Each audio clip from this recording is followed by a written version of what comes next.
Hi, this is The Greatest Story Ever Played. I'm Dan. I'm Jordan. And today we're going to be talking about BioShock Infinite. Yep, so jumping in, the description of this game is indebted to the wrong people with his life on the line, veteran of the U.S. Cavalry and now hired gun, Booker DeWitt has only one opportunity to wipe his slate clean. He must rescue Elizabeth, a mysterious girl imprisoned since childhood and locked up in the flying city of Columbia. Forced to trust one another, Booker and Elizabeth form a powerful bond during their daring escape. Together, they learn to harness an expanding arsenal of weapons and abilities as they fight on zeppelins in the clouds, along high-speed skylines, and down in the streets of Columbia, all while surviving the threats of the Air City and uncovering its dark secret. So, little background on the game. It was developed by Irrational Games, who was formerly one of the 2K studios. I think they might have been 2K Boston.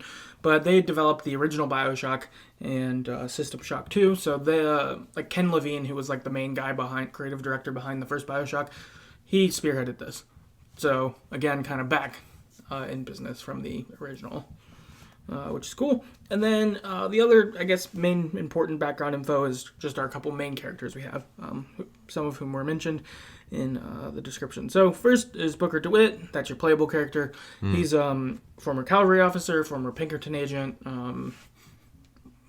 All around good at killing, investigative guy. Yep. Pretty badass dude. Mm-hmm. Then we've got Elizabeth. And so she's a young woman trapped in the Tower of Columbia, as mentioned. Then we've got Father, Zachary Hale Comstock. He's the leader of Columbia, and he's kind of this religious, nationalist nut job kind of guy. Prophet in his own opinion and other people's opinions. Yeah. Yeah. Cult leader, all that sort of deal. Basically, that sums him up. Kind of racist, cult leader thing. Kind of piece of shit, generally. In the sky. Yeah, in the sky. Sky guy. Sky guy, yes. And then last is Rosalind Lutece and her brother, Robert Lutece. And they're kind of scientists who appear through the game a bit. And, we'll talk about them as they arise kind of thing. But those are kind of your main characters, as in with other BioShock games. For the most part, it's a lot of random NPCs you're shooting at. But those are kind of your main people you deal with. And there are other side characters, and you get, voxophones and stuff like that from them. But these are kind of the main ones you either are or interact with or hear their voxophones a lot.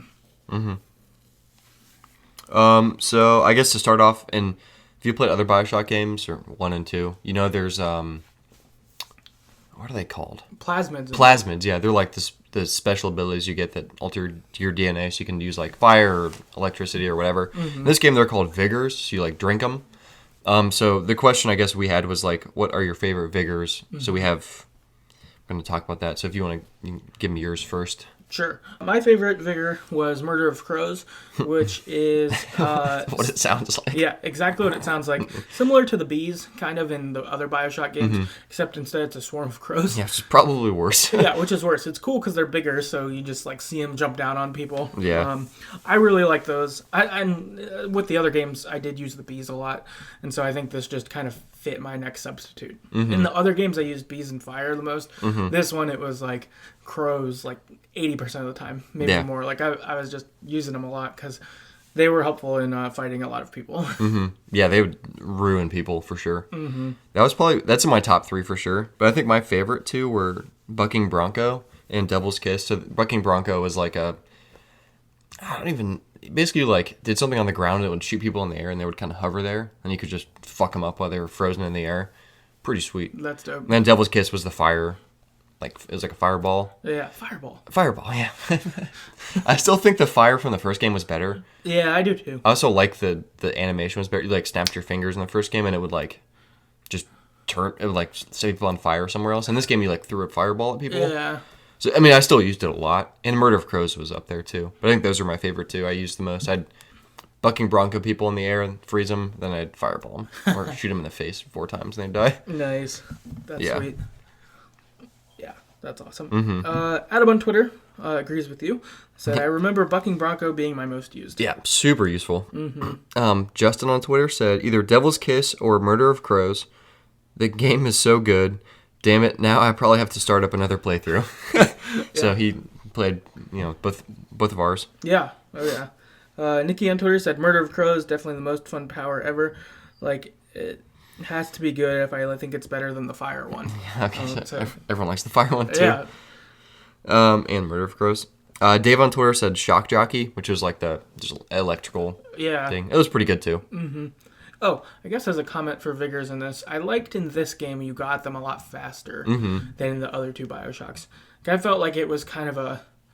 In the other BioShocks, like I think maybe Fire was like the second one you'd get or third, but it would take quite a while into the game before you got them. But yeah, in playing this, I think I had Murder of Crows like an hour to 2 hours in. I think you kill like the first mini boss, right, and then you get it. Yeah, right, because you get electricity like immediately before you ever fight anyone to like get inside the gates. Oh, do you? Yeah, you get electricity like really early before fighting anyone. Okay, and then you get maybe Fire after your first like combat, and then your first mini boss, like you said, is Murder of Crows. So it's pretty early on, and you get a lot of vigors right away, which is pretty cool. Because in BioShock, the first one, I remember it was quite a while before I got anything that wasn't electricity, and I didn't like electricity that much. Yeah, so fire was the best. Yeah, but then once I got one I liked, it was like cool. Now I'm not just using my guns. Like, yeah, I think one of the downsides to that is I think in the other game, Plasmids played, they were more like integral to the story and the society. In this game, they were more just like, you get them and you can use them. We're a BioShock game, so we have them. Yeah. So it seemed like I agree. It was nice to have them all quicker, but they seemed less like cool. Not less cool, but they weren't as important to Columbia itself. Yeah, it was more just like, it's just the strength that gives you the stuff with no bad side effects, which is sweet. Right. But yeah, they didn't seem like people were like trying to get them really. Yeah, it definitely doesn't have the same like Splicer Rapture vibe thing. I agree. Less important to the story. I bet if this wasn't a BioShock game, they wouldn't be in it.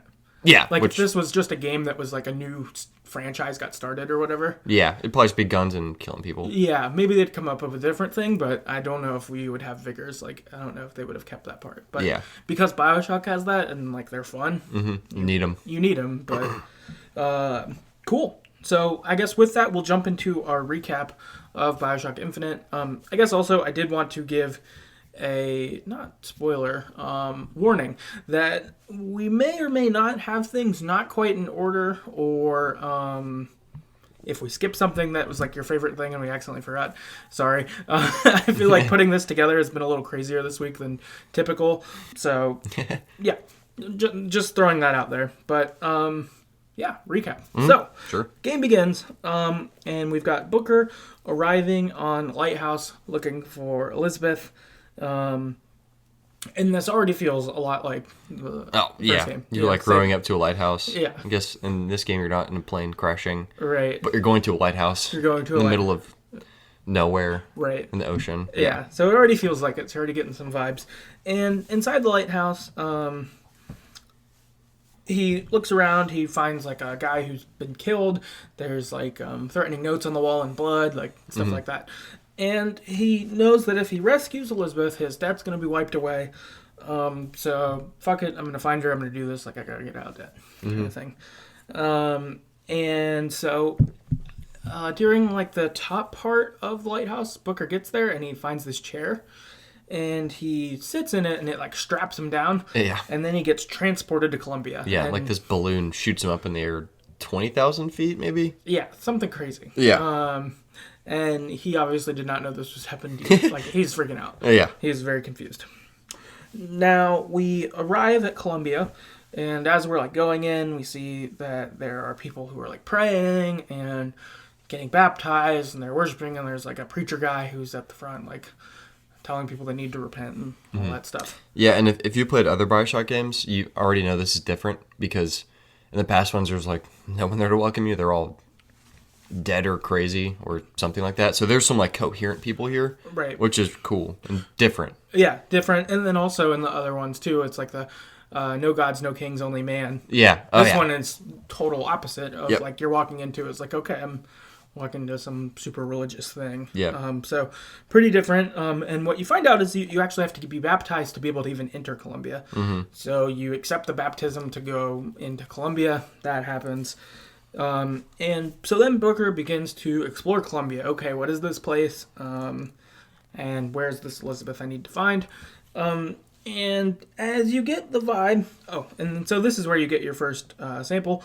You get your first vigor, which is possession, and you gain the access through the gate with this one. So it wasn't electricity, I was wrong. Possession, which is the controlling the machine. Yep. Or whatever. Yeah, you just kind of make them do what you want. Yeah. And when you get here too, the vibe of this is I think it's like 1912 maybe. Yep. And so it kind of, I don't know. I'm trying to describe it in a way, but it looks like back then. Your stereotype of what the early 1900s looked like, it looks like that there. And yeah, there's a bunch of like cobblestone streets, red, white, and blue. I don't even know how you. Yeah. Yeah. It's kind of. I feel like seeing it like. I felt like they did a good job here because you felt like Booker seeing it for the first time also. Because it's kind of this, super pro 1912 America thing of like, America rose up and like saved itself. Yeah, they like worship like Ben Franklin, Thomas Jefferson, George Washington. Yeah. Things like that. Yeah, so that's kind of your vibe. You continue to explore, and you pull a number from this basket. You end up getting the winning number. And what the winner gets to do is throw a baseball at these criminals or the announcer. And so it's kind of like a, 1910 World's Fair. Like, it's kind of like that. Yeah. It feels a bit like that. And, dude. And so this guy is there, and he's like, "You won. You get to throw this baseball at the criminal." And who the criminals are, oh, God. In quotations, are... It's a black guy and a white guy and a black woman, and we find out. Okay, they're this getting place, married. Yeah, yeah, this place is really racist. Fucking super racist. Super racist. So at this point, you have the option to throw it at either them or the announcer. So I think both of us probably choose throw it at the announcer. Yeah, fuck that guy. Yeah, yeah, that happened. I was like, all right, fuck this. Like, yeah, immediately, no choice. No choice. Not trying to blend in this shithole. Like, yeah, no. Fighting them all.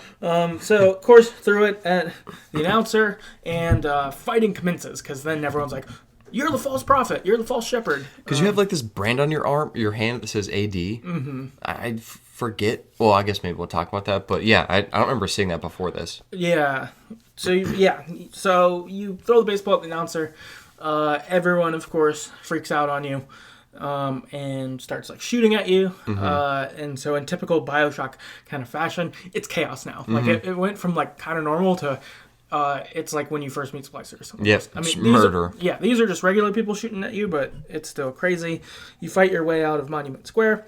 The next kind of big thing that happens is you find your way into this church, and you're on like a balcony, and you see a bunch of like Ku Klux Klan members like in a church like worshiping. And so killing them was very satisfying. Are they in white robes? Yeah, some of them are. I don't remember this. It's pretty early on. Okay. Yeah, it's probably in that first like hour or two. Okay. Of the yeah, game. So for sure murder them. Yeah, so I think I like Molotov cocktailed them or something like that. Hell yeah. Caught them on fire and started shooting them kind of thing. Yeah. And also at this point, after these two interactions, I was like, okay, this place is fucked, and I have no problem killing any of these people now. Like, it kind of threw me into that zone of, okay, Columbia's a bad place. Like, these people are awful and have all sorts of super racist views and like dehumanizing views and all that. So it was kind of, okay, fine. I'm just going to kill all these people. I don't need to feel bad for the NPC. Yeah. Kind of thing in this. Cause, yeah, I generally don't. But in this case, it was like, all right, this is personal. No, yeah, because I think I didn't feel it in the moment playing the first BioShock. But in retrospect, you're shooting a lot of people who are drug addicts. Yeah. And in fairness, they're trying to kill you, but still, like, they're not exactly bad people necessarily, but they're not good. You know what I mean? Cleaning up the streets. Right. Right. So it's not a great scene. Yeah. In this case, you're probably shooting at the very least racist people, which I probably equate with bad people, like 99.9% of the time. Right. So yeah, let's kill them. Right. Yeah. So, you're killing him. But, okay, you've got your mission, though. You've got to find Elizabeth. So, you continue to try to find Elizabeth. And you go to Monument Tower to rescue Elizabeth, because Elizabeth has been in this tower. Sort of a... Is that Cinderella who's trapped in the tower? I think. Yeah. Disney princess who... There's probably a lot. But I guess they probably all are. She is one... Rapunzel was one too. Oh, that's with I think who the I was long actually- hair. Yeah, I think that's who I was actually thinking of. But whatever, doesn't matter. Elizabeth trapped in a tower. You've got to go kind of rescue her. And you're like, okay, cool. I'm gonna rescue her. We're gonna leave. We'll all be good. And you get inside the tower, and you see that like she's under pretty like severe surveillance along the way. Like, Oh, it's weird. there's all these like super like heavy duty like metal doors, different like see-through wall type things where you can like a one-way glass kind of deal where you're like looking at her but she doesn't know you're watching her kind of thing. So she's been clearly like being observed by people, and it seems weird. Yeah, and there's like these rooms where you like open a door, and then there's like a little tiny room with another door, and like you go, and then the door behind you shuts, the other door opens, like you're like quarantined almost. Yeah. And then there's like these posters on the wall that say like something about the specimen. So they basically call her a specimen. She's not, in their eyes, human. She's something to be used or less than a human. Right. So she's just got this like, she's trapped, weird study thing. And so you're kind of like, all right, what did I get into? Like, this is bizarre. And you do meet her, and she's kind of thrown off because no one has seemingly come to talk to her at all. Like, I don't think she's had almost any human interaction by the time we come to see her. And she's like, what's going on? And you're like, I'm going to get you out of here. We'll go. And she's like, cool. yeah, so she's like, okay, fine. But then Songbird starts to attack as we're escaping. And what Songbird is this like giant metal bird thing. Yeah, he's like kind of like a Big Daddy. Yeah. Times like 100. Way Right. bigger, can fly. Right. In a weird suit. I don't know if he used to be a human or not. Yeah, I'm not It's hard sure to either. say. Yeah, that's a little unclear to me too. Because Yeah. it seems to be more than a machine, Yeah. for sure. This is not a great comparison, but it does feel sort of like one of like the magic birds from the from Pokemon. Like if Articuno became Oh my god. like it's special. It's big. It's big and special. The only kind of bird that there is of its kind. Yes, right. I don't know. Yeah, it's something like that. Like it's a one of a kind. There aren't other songbirds. Yeah. I guess that was my point more in it. Versus your Big Daddy, there's lots of them. They're not rare. Yeah. There aren't Big Daddies in this game, but in the other games, they're not rare at all. This is like the big bad obstacle. Yeah. Of sorts, really. And to put it in perspective, the songbird's 5 times bigger than a person. Yeah, it's maybe huge. more. And then, but the monument you're in is like Eiffel Tower big, Right. if not bigger. Right. It's like big enough that it could like crash through walls and stuff like that. Pretty easily. Yeah, pretty easily. It wouldn't be hard for it at all. It could, snap you in half with its beak, that kind of thing. Like it's big metal bird that maybe has something inside. I don't know. Yeah. A little uncertain. Yeah, sure. But we when we're escaping, we get onto a ship. Well, I think also the songbird destroys the monument. Yeah. So I guess that was my point in the comparison. Like it Yeah.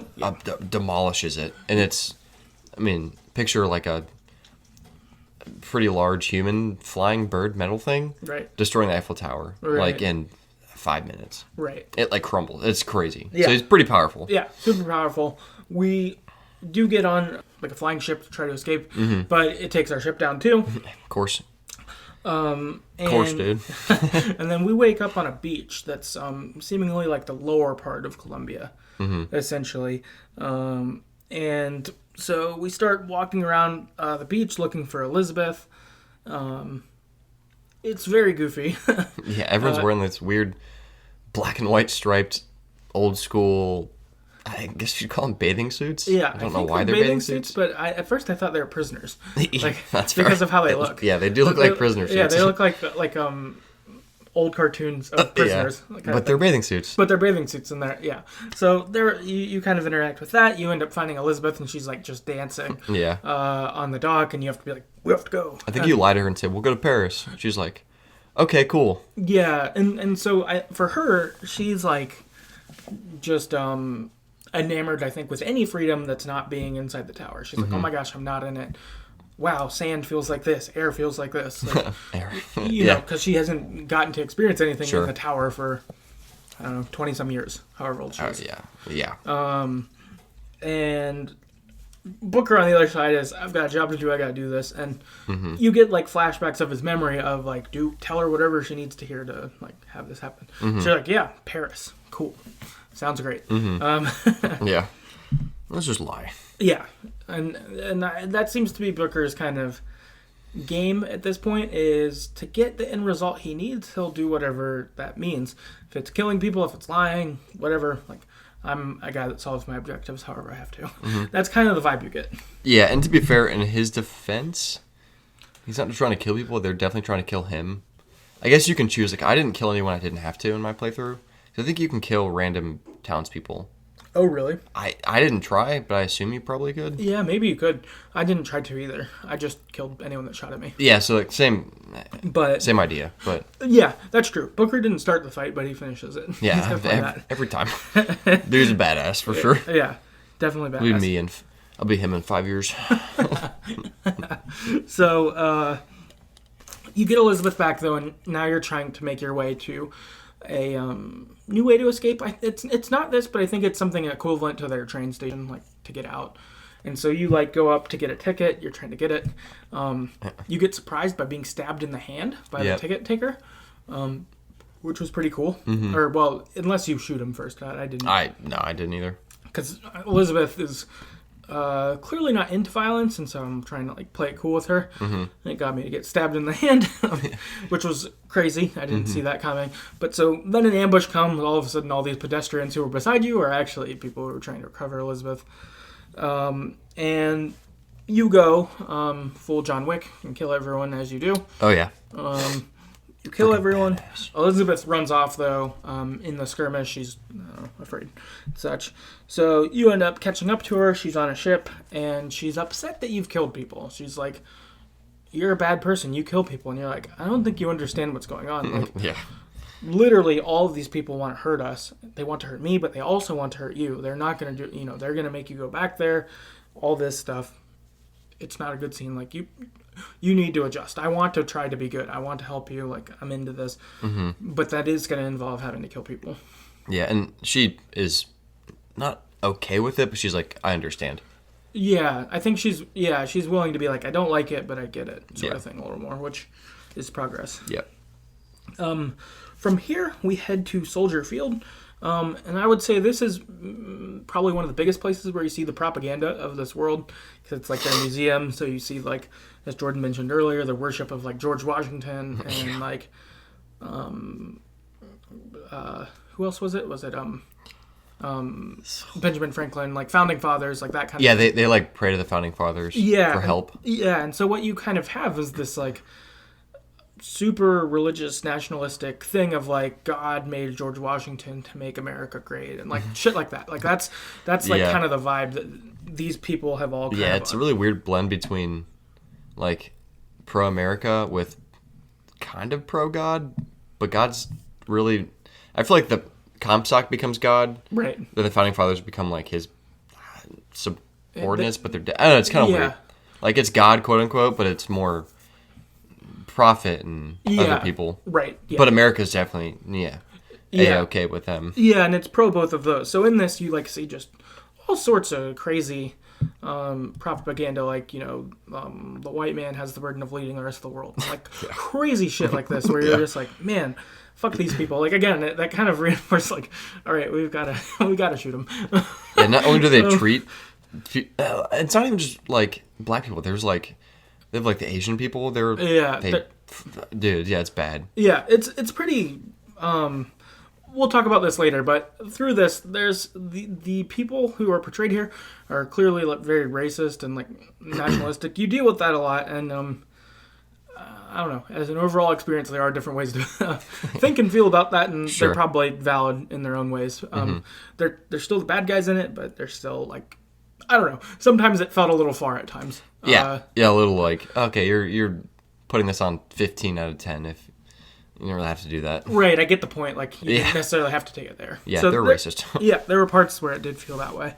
But anyway, you continue through to this section of the Soldier Field, which is, I guess, the museum, really, of this stuff, called the Hall of Heroes. And you've got these replicas of famous battles in... Columbia's history that we've been a part of. And so really they've kind of like retconned famous battles and then said that like this is how God used the founding fathers to Or get how us to... Comstock did blank. Yeah, how Comstock did that. Comstock did this. So they've got stuff like Wounded Knee. There was like a battle with the Chinese that's in there. There's like another battle. So they just kind of have changed history to have these things happen, essentially. Yeah, and they always say Comstock was really integral to it. Yeah. Which we'll talk about later, but... Right, so Comstock has inserted himself into history of I was a key part in Wounded Knee, or I was a key part in this or in that. Maybe he was. And who knows? Right. And so like he has that, there's just kind of this view of like history has come through me, these big events are part of me. And so you've got like with Comstock, you really have this guy who's, as we've mentioned a few times, just like uber worshipped from a variety of angles for these people. And so he's just really developed this like cult following of... Yeah, a lot of them are they're lies, Yeah, they're just false, that he wasn't at that. Because like something that Booker says as this is going is, I was at Wounded Knee, it wasn't like this. Like, it's not like how he's talking about. And so you've got this kind of stuff going on. You can... The falseness feels there, and Booker can see through it, is what you kind of have going. Then you get kind of, not your first, but maybe one of your more notable mini-boss battles, which is a guy named Slate, who fought with Booker at Wounded Knee, and is kind of like one of the lieutenants of Comstock, one of his main people. And Booker has to fight all of Slate's men, and then finally has like a boss battle with Slate. And he can choose whether to kill Slate or not. Slate's like clearly broken. Yeah, after the fight.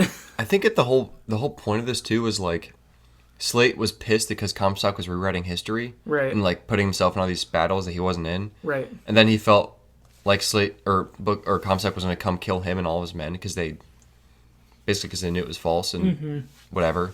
So he was like trying to get Booker to kill all of his men to give them like a quote unquote soldier's death. Right. So that's kind of I think his main goal of not just giving Booker what he wants. Right. Yeah. But in just fighting you. And so instead it was like he's not really one of Comstock's people. Yeah, not at this point. He happens to be in Columbia, but he's not necessarily a Comstock guy. Yeah, he's probably racist, but he's also wants truth to be told, and he's pissed that his accomplishments will be like just totally wiped away and changed for Comstock. Right. So for me on this one, I ended up not killing him because I was kind of like, it seems like you maybe got roped into a thing that you weren't a part of. I'm not sure. So I kind of let it go. I think I just in my head compared it to like some of the people in Rapture who Andrew Ryan got there who maybe were crazy or bad potentially, but not necessarily like Andrew Ryan kind of thing. So some of those people I didn't always kill. And that's how I sort of felt in this. And also Elizabeth was there. If Elizabeth wasn't there, maybe I would have killed him too. But since she was... I don't think she would have approved of killing a person who's basically surrendered. I mean, he wanted you to kill him, and I think that was also part of why I didn't. He was like, all right, finish it. And I'm like, no. What did he do? I think I killed him. Okay. Because I think at one point he like pulls his gun to him and he wants you to do it. Yeah, what? Or something. What does he do when you don't kill him? I think he was just sad. And I like left him and he was like crying or something. And like felt... Which maybe was the dick move actually, I'm not sure. Yeah, I don't know. I think I killed him. He shows up later in mine being killed. So I guess what I did maybe I maybe should have killed him here. Oh, really? You end up... Does Comstock just kill him at some point? I'll tell you when he shows up. Okay, cool. When it shows up. Yeah, that was my fear. Was like, I feel like since I guess Comstock wants him dead, he'll probably get killed or tortured anyway. So I'll do it. That's what he wants. Yeah. So I think I killed him. Yeah, I think maybe in retrospect that's what I should have done. Yeah. But I understand. Like I probably most of the time wouldn't do it. Right. But even in this case, it's just like, just that's what he wants. Right. He's already basically dead. I mean, you could see his face is fucked up. Right. From like all the, I don't even know from what, but. Yeah, he's messed up. Yeah. So let's let him have what he wants. Right. So then, after this, you're talking with Elizabeth again, and you're leaving there, kind of trying to discuss escaping, stuff like that. And Elizabeth, I think, has gone back to being a little more upset with some of what's gone on. You've killed a lot of people and all that stuff. And she gets captured. Then you rescue her after a little bit. I think she gets captured with... She was like... no, not yet. I was thinking maybe she had... Oh, she showed us the tears earlier. She had... Yeah, we didn't mention that. She showed us the tears... I think before we got to Soldier Field, she showed us she can do this thing called tearing, which is basically like a window into another reality. And she can like interact with things in the window. She opens up. So what she showed us the first time was like she like pulled a flower out or something like that, and was like, yeah, I can like open these little things. And so I think when we were having a fight with her, she kept kind of opening ones and trying to go through them so that we couldn't follow her. Kind of thing. And so she ends up opening one to where some of Comstock's guards were. Yeah. And so then they just captured her and then it shut and we're like, fuck! Yeah, you idiot. Yeah. Yeah. So then we had to go after her. We kill those guys and rescue her. And then we head to like a different dock that has a ship that can go out. And it turns out that there's a bunch of revolutionaries there who say, sure, we'll let you go on the ship, but you need to give us guns. And if you give us guns, then, that's cool. So we're like, all right, cool. We'll get you the guns. Let us go. We'll get out of here. We go to the gunsmith's shop to pick up his guns and his tools from him, and he's missing.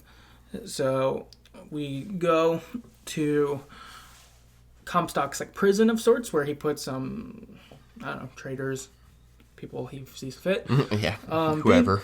Whoever he needs to. We head to the prison. We go through there. And on the way you can see cells. This is where I saw Slate. He ends up being in one of these cells dead. Yeah. And tortured and stuff. So yeah, so I'm glad I killed him. Yeah, so when I saw this, I was like, oh, I guess I probably should have killed him. But you get to the gunsmith, and he's dead in his chair. He'd clearly like tortured. What's his name? Does he have a mustache? Maybe. I don't remember. Okay. Yeah. I can't remember. I don't remember his name. But Gunsmith's dead. But then Elizabeth, what she does is she opens us a tear to another world so we can get the gunsmith from there. It says we can go just get the guns from that guy if we just go to another version of now. And we're like, okay, sure. Sounds good. So this is the first time we've gone through a tear. We've seen Elizabeth interact with them and her go through them a little bit, but this is the first time we do it. We go through the tear. From there, we go to the different world. So it's the kind of AU of Columbia. It's another Columbia that exists. It's kind of crazy as you go through it. You go and look for the gunsmith and find his guns and get his tools for the revolutionary. And so on here, you're doing a couple little minor fetch quests, I guess. And you see that Columbia is pretty different. Instead, what we see is that in this version of Columbia, the revolutionaries have already fought back. And they refer to their martyr, Booker DeWitt. So apparently in this world, Booker DeWitt was a martyr for them. He led the revolution. Oh, wow. For them. And so it's kind of crazy because people are like, oh, the martyr Booker DeWitt, blah, blah, blah. DeWitt is leading us to victory. And so instead what you've got is Comstock and his people are either have lost or are on the losing end presently, and revolutionaries have taken over Columbia and are killing Comstock's people, kind of thing. So it's already full blown revolution when you get there, and that apparently Booker had a key role in that. So you're like, but he's also dead in that reality. So people are like, well, Booker DeWitt, what are you doing here? So yeah, there's kind of a weird thing going on. Ultimately, you get all your shit that you need though, and try to head back to your present to be able to get the revolutionaries their guns to be able to get the ship and leave. On the way too, we find out that Elizabeth isn't Comstock's daughter, which is what we'd been hearing, Elizabeth Comstock. That's not her daughter, but instead that he stole her when she was a baby, and that's how she became part of this and put into the tower and all that. After this, we head to Comstock's house. I think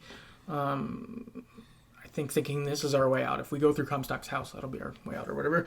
And we get there, and we fight the ghost of Lady Comstock, which was pretty crazy. You end up going to her grave. I think Elizabeth was thinking maybe there'd be a link there that could maybe help them access tears to be able to escape or something.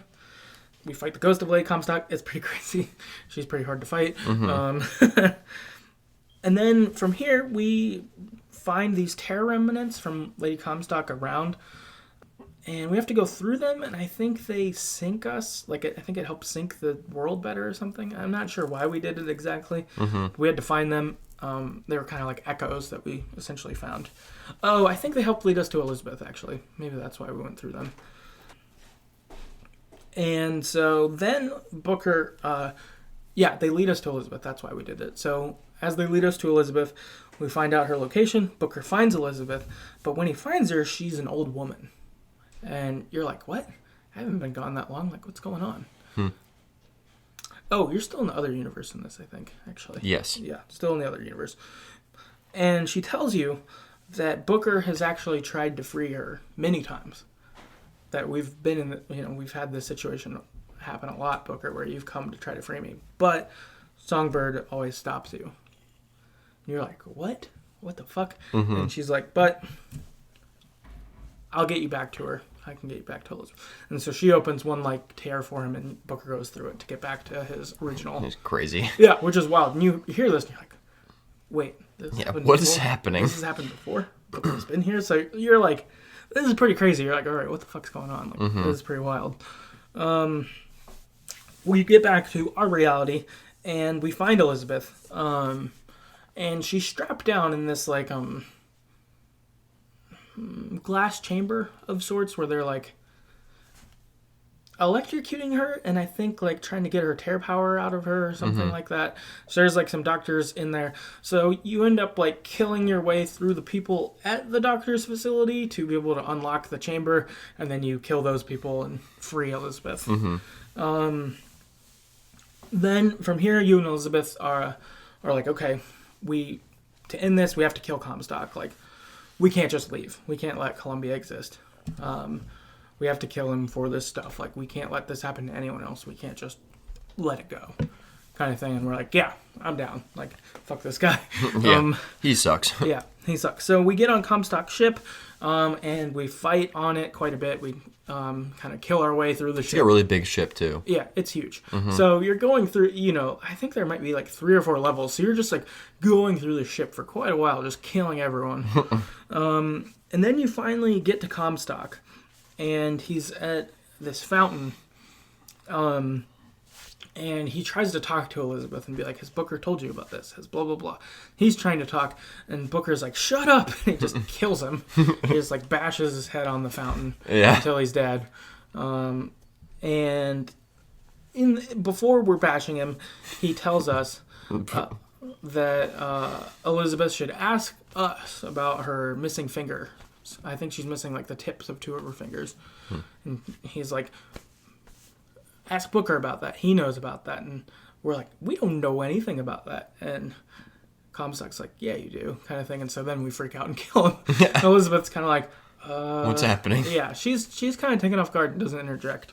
We say we don't know. We kill him. And then from here, we end up on like the top part of the ship.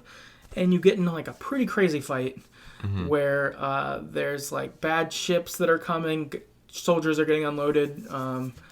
The George Washington metal machine gun things are getting unloaded, like all this. So you've got this like major battle. I think it's got like 7 rounds or something. Like it's a long. It's battle. a doozy. Yeah, it's a long battle, and within it, Songbird is also actually on your side for this because Elizabeth figured out you can control Songbird.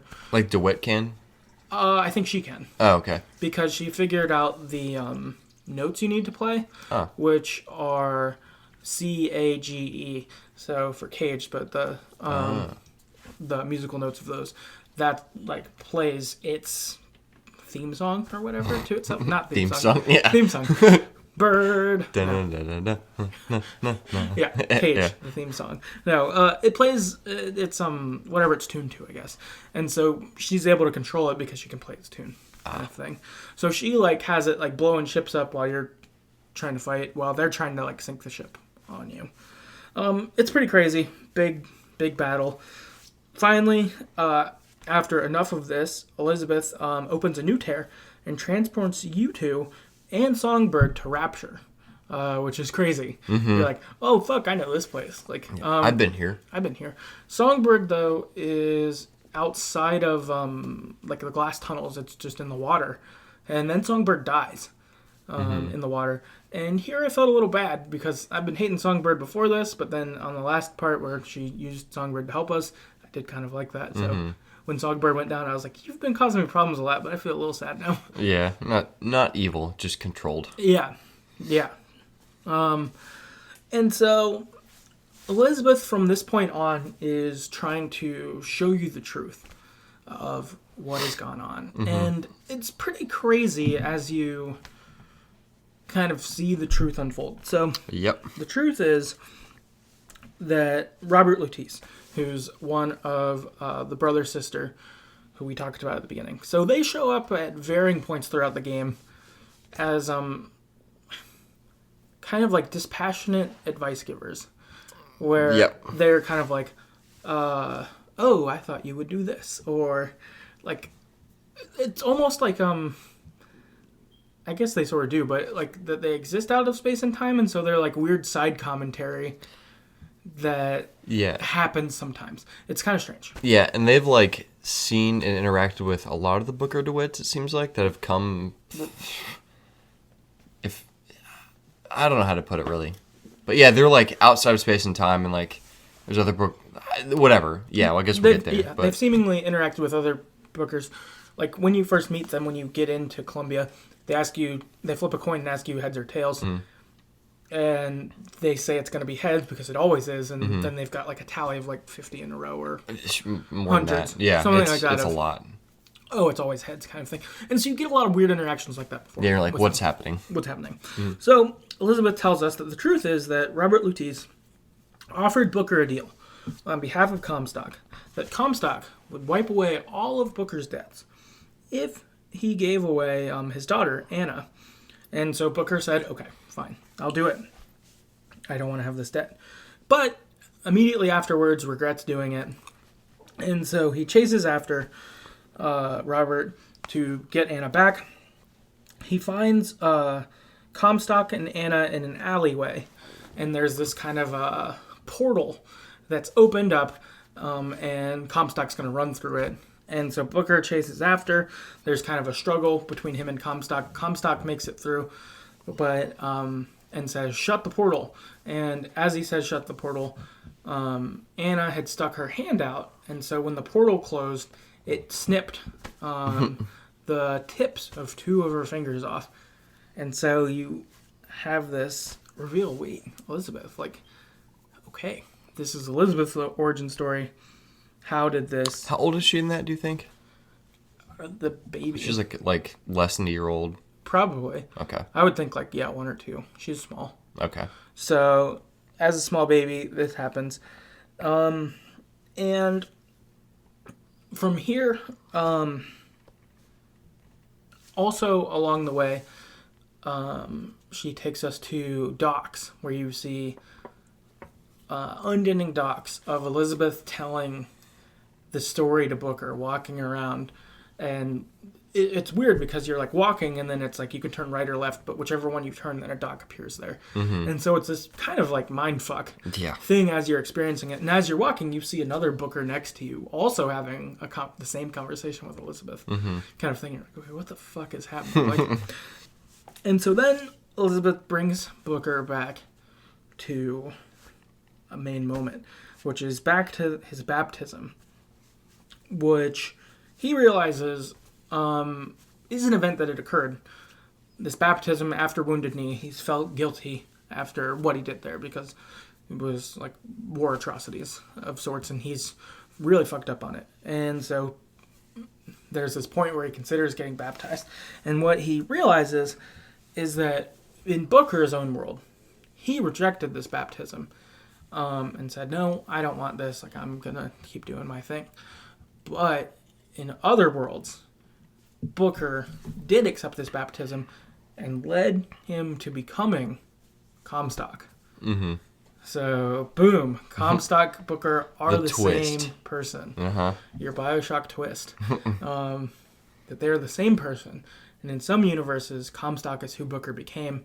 but in other ones, he was still Booker. And so Booker tries to consider, what can we do to stop this then? Like, because after he killed Comstock earlier, that wasn't enough because there's not just one Comstock. The one they killed is fine, but there are more. That doesn't stop Columbia from existing. That doesn't stop Elizabeth from getting captured. That doesn't, stop any of these things. So Booker realizes the only way to erase the bad things that Comstock did is that Comstock can never be, which is he needs to die before he chooses to accept or reject this baptism. Before this moment is when Booker needs to die, and if he dies, then that cancels out any of those outcomes. He can't. If he died before the baptism, there are no Comstocks after the baptism or no Bookers after the baptism. It's just over. And so you have Booker back at the river where he was going to be baptized, and instead several Elizabeths from other timelines come and they collectively drown Booker, killing him. And you see all the Elizabeths who were in realities where Comstock existed fade away. Mm-hmm. They also never existed because Booker never was. Neither were these Elizabeths. But the final Elizabeth is still there. I think because she's the original, she's the only one. So because Booker never went beyond, the original Anna is still there. Mm-hmm. And then the game ends. Bum, bum, bum. Boom. So pretty crazy. Pretty different too. The other BioShocks, you had a variety of endings where they were more good or bad. This one was, this is the ending. There aren't other options for how this goes. Yeah, and I guess if we're going to do general thoughts right now, let me go first. This ending was really cool. Like, I did not expect that at all. But it was kind of confusing. Mm-hmm. I mean, very confusing, not just kind of. Yeah. So I guess some of my thoughts, maybe you can answer them or we can talk about them. But, like, so one, how was Booker in the same timeline as Comstock? Right. If Booker and Comstock are the same person. Mm-hmm. Two, how would the Elizabeths killing Booker before his baptism or whatever, how would the other Elizabeths know to do that? Right. Like, and would it be sort of the same idea, like where the same Booker that killed Comstock, that same timeline Booker, that probably exists in multiple timelines, right? Oh, sure, yeah. So was it just those Elizabeths killing that Booker? Because that wouldn't kill all Bookers. Yeah, so there'd still be the possibility of Comstock. So part of me is just like, why not just not kill yourself and just in your own timeline just be like, whatever. Mm-hmm. Me and Elizabeth, we're cool. Right. Like, so I guess I don't know if there's an answer for that, but right. That's kind of confusing to me. Is how the main thing is how are they in the same timeline together, Booker and Comstock? Right. Because they're the same person. Right. I think that for the Comstock Booker both being able to exist, because that confused me too. I was not sure about that. But I think it's because it's alternate timeline Comstock, and I guess in this one it's like, old man prophet Comstock. Mm-hmm. So even an older version of Booker going through there. So I think it's not like Booker in a mirror, but like, alternate Booker. But how'd he get there? Like, to that timeline. You know what I mean? Like, they didn't really explain. Or maybe could it be through the tear? So could it be through a tear from an alternate Elizabeth to do... I don't know. Or maybe what are they... the Latisse. Oh, I think maybe that is they why. did it. I think that is why. I think they made the tears. Because what we find out, too, is that they're actually not brother and sister. That they're just each people from a Latisse from a different timeline. Yeah. Who each worked for Comstock. And so I think Comstock made the tears, and I think that's how, had them make the tears. But then Elizabeth also happens to have this skill. Mm-hmm. I'm not sure how that works exactly. It's not that Latisse want Comstock dead? Or to save Elizabeth? Like, that's... I wonder if it was that they feel guilty about what happened to Elizabeth. And so then they wanted to incentivize Booker to try to stop it. Gotcha. I think. Huh. I think that's right. For the drowning part though, I think how this would make sense. Just they chose this other point in time. Mm-hmm. But so if you like got killed before you were ever born or something like that, like the Terminator, John Connor. So if John Connor gets killed, then he can't lead the fight against the Terminators in the future. So if he never was, then we're all good. But this one, it's bumped up because I'm guessing Elizabeth was already born when he got baptized. Yep. And so, but if you went too far back, then Elizabeth never would be. Mm-hmm. But instead, there's still an Elizabeth as a baby, but you still never have Comstock be born or any Bookers after that. If he's just out of the chess game, that allows Elizabeth to continue. Yeah. But then no one else. So, do you think killing one Booker before he became Comstock in one timeline would kill all of them? I think if you kill OG Booker before, which I don't know how we happen to be OG Booker. Yeah, did we? Like, I feel like we must be. Because but how would we be if the what are they? Lutis? Yeah, how were they in our timeline? Well, if we were the OG Booker, because we wouldn't have met them until later. But you could, I think that if you're from a different timeline, you can come into any timeline.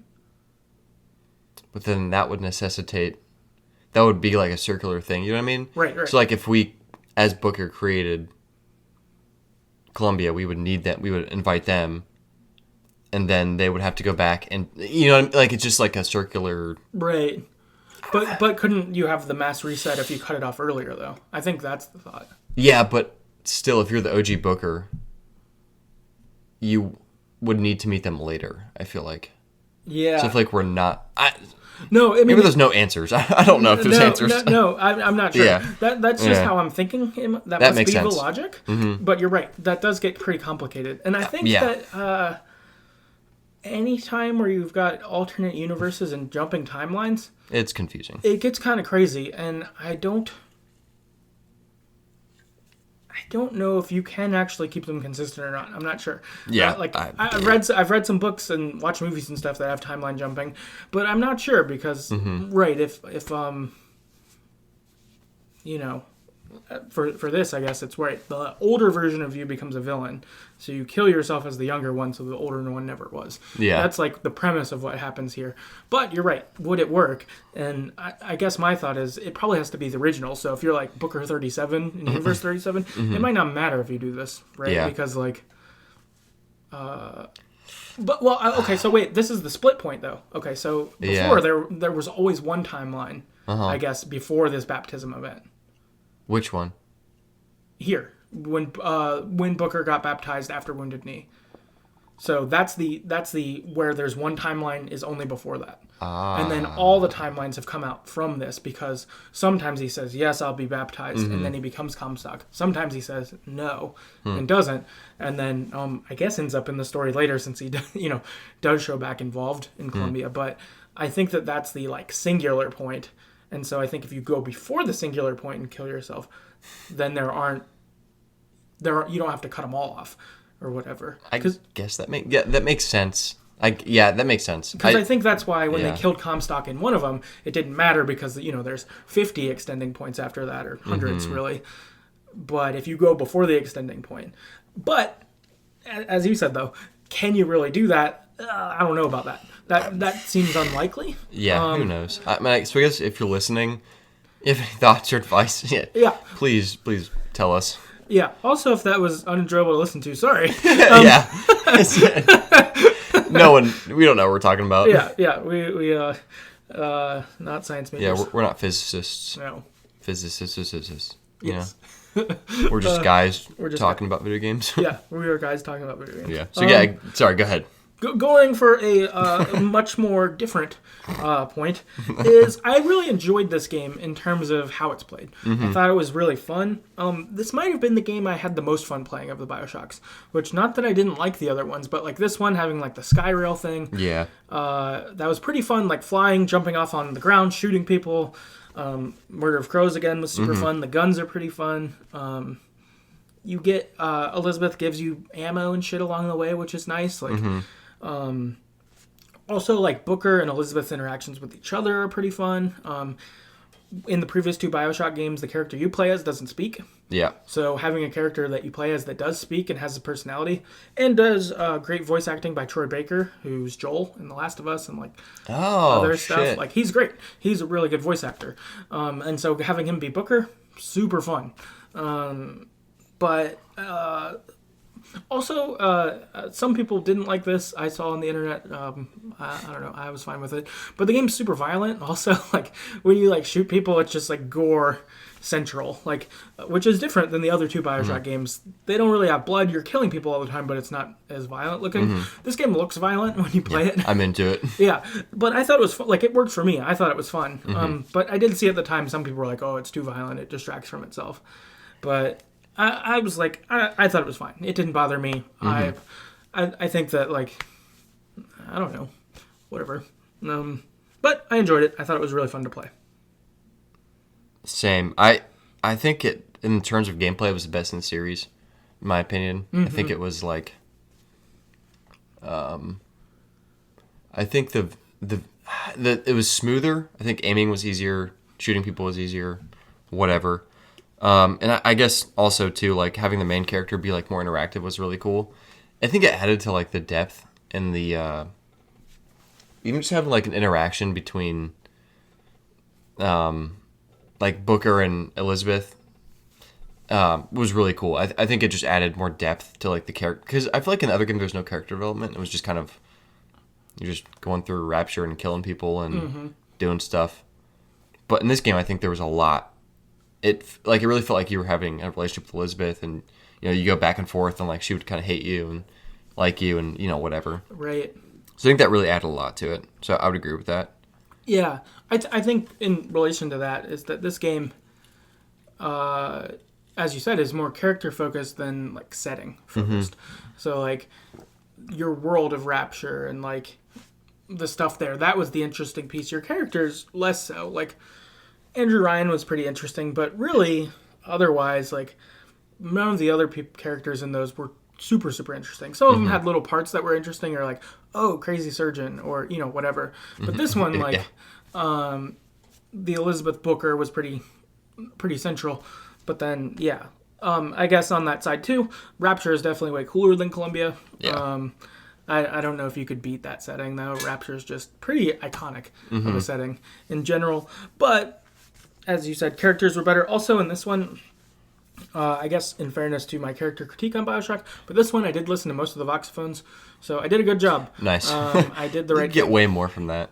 You do. And so I really like that. I got a lot more of a feel of what Columbia is like, and, you know, the characters there, and had things like that. So I think that someday I really need to replay BioShock and listen to the things. Like, it would be fun to play it, but I think it would be fun to get those extra pieces. You could just of Rapture. YouTube them if you had to, I guess. Oh, that's a good idea. Thing. No, that's a good idea. Someone's probably recorded like I'm sure all the diaries or whatever. Yeah. I know it exists for Infinite, so I bet it exists for 1 and 2 or 1. I think is the big one. So that would be good to be able to hear those, because I listened to more on 2 also, but 1 I didn't listen to that many.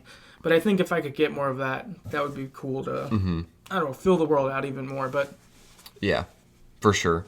And I mean, I guess that kind of summarizes my stuff too. Like, I would agree Rapture is better. I think the underwater feel is more like uncharted and mysterious versus the sky. Like, we've flown in the sky and whatever. Yeah. But I do think, because there wasn't splicers and stuff, that the world was more engaging, because there was like regular people, civilians. The world felt more populated. It was really bright, things like that. So I think I guess there's trade-offs. Like Rapture, I think was really dark and ominous and mysterious, whereas this was more like bright and like, oh, it's still like not totally fucked yet, you know? Right. So I think I kind of like some of it being still lived in, I guess, and like things were still like intact, and there was like society and government, things like that. But I also like more of Rapture, where the world itself was like, this is cooler. Right. Being underwater is way cooler. No, yeah, that's true. You do approach them differently. By the time you get to Rapture, it's chaos already. Oh yeah, this super one, chaos hasn't really happened until you like jump to the other timelines or that sort of stuff. But most of the time, it's not chaos. It's more you're like killing everyone. Yeah, but even the chaos is like there's a revolution, which is like I assume they probably start a government, and which is like probably better than the one they had there beforehand. Right. That's super racist, but right. Yeah, so I think there's trade-offs, but I would agree. Rapture's probably better. Well, not probably. It is better, in my opinion. Yeah. So, I mean, I don't know. Overall, a pretty enjoyable game. I think that summarizes the main general thoughts I wanted to bring up. Yeah, same. Sweet. Same. We'll do a little bit of listener feedback then to wrap up. From Andrew on Twitter, he says, I had a very positive first reaction to it, but I've read and discussed more since, and I've kind of rethought it. In a colonization-based setting, to use an alternate reality where a slave rebellion is just as bad as the other guys, in quotes, is less than stellar for me. Fun game, but a bit oof. And I think that's a fair critique. Because I did feel that way, as we mentioned during part of the recap, of some of the things of getting like the point across of this is racist went further than they probably needed to. I don't know. Like, it's hard to, like... Yeah, I think they probably went further than they need to. On the other hand, if I was combating myself on that point, I haven't made a game before. I haven't done any artistic freedom. And so there is sort of... I don't know. I'm not the man on the spot, so I don't know if I can necessarily make that call. But there were a couple points as it was going where I was like... This seems like too far. If you would have cut this, I would have still got the point. Yeah, they're racist. We get it. You know? Yeah. That kind of thing. And even as Andrew mentioned, is it like, oh, people rebelling against a racist government, they're also bad, like equally bad? Like, I don't think that's really a good point. Objectively not. It seems like instead they're certainly doing good things, but they kind of made the leader of that group to seem to be just as bad as Comstock when it's like, no. Yeah. So, that's a good point, though. Yeah, I agree. Got Justin on Twitter, says, loved it. I thought the story and characters were great. Really enjoyed the ending. My favorite of the series and a personal top 5 game of all time. That's fair. I think this is also my favorite BioShock game, too. I think overall considered best. Setting considered, like we talked about, BioShock 1's better. Right. Yeah, I think I'd probably fall in the same spot for my favorite BioShock as well. Really, really like the setting in the first one, like we talked about. But this one, with how, like, gameplay-wise, it was a lot more fun, I thought. Or, like, best gameplay. And the other games were fun, but this one just upped it. It was, 7 years? No. After, yeah, 7 years later. So they certainly improved a lot. Way better, yeah. Yeah, so it was, definitely fun. And top 5, that's good praise. Nikki on Twitter says, I loved it. Great characters, great world, great gameplay. Obviously loved the melee. Yeah, the melee was fun. Yeah, way better with that spinny, sky train thing you used. Yeah, that was sweet. Sick. And the powers, especially Murder of Crows, insane cool design on the hand of Booker. That was cool. Whenever you'd switch powers, your hand would change, and it would be like fireball. And that sort of stuff. That was pretty cool. In my opinion, the most fun BioShock out there, while the last 20 minutes or something essentially turned into a walking sim, which was odd in comparison to the rest of the game, but the storytelling gave us a really great finale. I absolutely loved it, and it was so pretty and cool and just wow. That is interesting. At the end, when Elizabeth does tell you everything, you are just walking around. So it does get this kind of sudden change from high active gameplay shooting everyone to you're walking around as she explains everything that's gone on. That is cool. That is a cool change. And I did really like that, getting that moment as you're kind of seeing those get pieced together for you. Yeah, I feel like it kind of adds to the fact that, like, the fight's over. You can chill. It's, like, different. Yeah, you go from, like, gear 5 to gear 1. Right. Because in this game, I felt it a lot, but you're just on edge the whole time because you're like, someone's going to try to kill me all the time. Yeah, seriously. Next we got... I think Salah. Salah on Twitter? Yeah, Salah on Twitter. Entertaining game with an interesting story, but I like the underwater setting of Rapture better. So, seems like agrees with us there. Yeah, yep. Pogo on Twitter said, I got tired of the fighting. It had a great setting and great characters. Incomprehensible ending. I think, as you've heard, we're very confused too. We've got some similar confusion as well. So yeah. So maybe YouTube it. I don't know. Nothing else for you, man. Sorry. Yeah, I kind of wonder if that more deep dives would be helpful, like to see what other people have said. Yeah, for sure. We got Kyle on Twitter said, loved Elizabeth, loved Booker. Story was amazing, and how they intertwined the timeline into the narrative was exceptional. Only real complaint was the reliance on guns and shooting, but the characters and world building were amazing. Some of the best DLC released too. Yeah, so I guess reliance on guns and shooting, I kind of like that stuff. So to me, it was like it added to it. I think for me, because this is the third BioShock game I played, I think I was more adept to it or whatever, like ready for it. So it felt more fine. Like the first BioShock that we did play, I think that was one of the first full shooters I'd played in a while, at least. And I think after a while, I was kind of like, I'm just shooting people the whole time and stuff. But this one, I knew what I was getting into, so I was like, sure, I'm good. I feel fine with this. I agree with all the compliments on there, too, about it. Like, Booker and Elizabeth, great. Yeah, amazing. Fantastic. Elizabeth has got to be probably one of the better, duos or side characters that you get in a game. Like, she was really fun. Non-playable side character? Yeah, your non-playable side character is with you. Super great. I've heard the DLC is really, really good for this. I think you go to Rapture for it. Oh, sick. So, I think that will probably end up as a future episode sometime. It seems great. Like, yeah, sure. Get some more BioShock and go back to Rapture. I'm down. It's the last BioShock we got for a while. Right. Until they release the next one. Yeah, I heard that the fourth one might be an online thing, which... So, never mind. If it's online only, we probably won't talk about it. Yeah, sorry, folks. But hopefully they don't fuck up, and it's like all the other games that are good of theirs, and they keep running. We're going to go a different direction, fam. We're going to ruin this game. Right. Hey, you know how you like BioShock? We want to take all of that and take it out. Yeah, and say, no, you won't like this one. Yeah. Trying to cater to, a different audience. Yeah. 10-year-olds. You'd hope that they'd figure, with the Fallout 76, that you shouldn't take a game that's, known for, hey, this is a good story, good setting, good blah, blah, blah.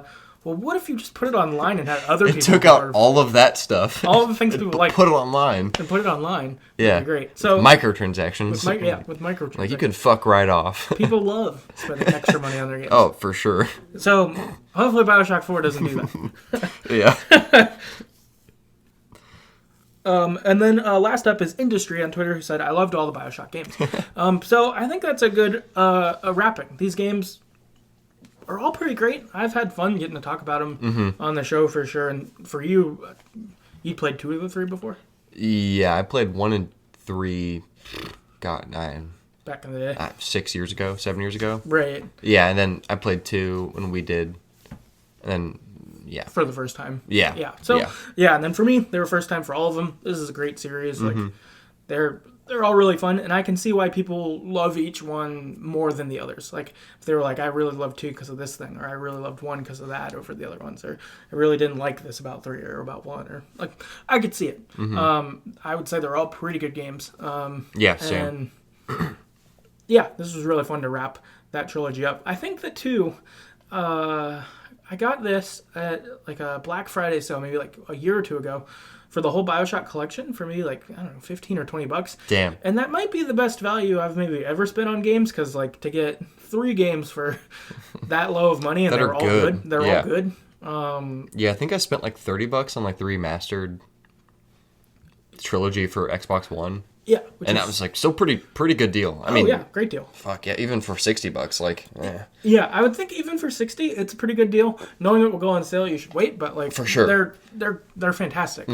Easily worth what they are. I will give them my money for sure. Yeah, enjoyable, and as long as 4 is not online, I will also give them money. Then I will take my money back, sir. Yeah, but if it's not, then I would give them money, because I'd love to do another campaign if they make another one.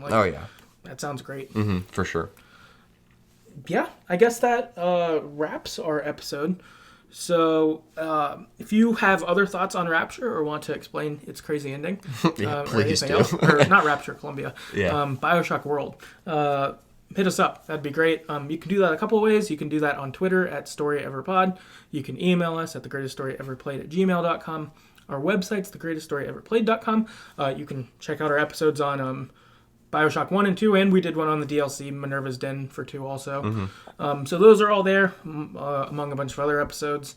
If you'd like to rate us and review us on iTunes or Apple Podcast, I guess is what it's called now, but or on Podchaser, that would be cool. We'd super appreciate that. And lastly, we've got a Patreon that you can check out at patreon.com/TheGreatestStoryEverPlayed, where if you choose to donate any, I think as little as $1 a month to us, that'll give you access to some bonus episodes that we do on there that are topical in nature. So we talked about like our favorite games from when we were kids, or our favorite Pokemon, or that kind of thing. Yeah. So that sort of deal. So if you'd want to do that, check that out. And yeah, we'll see you next time. See ya.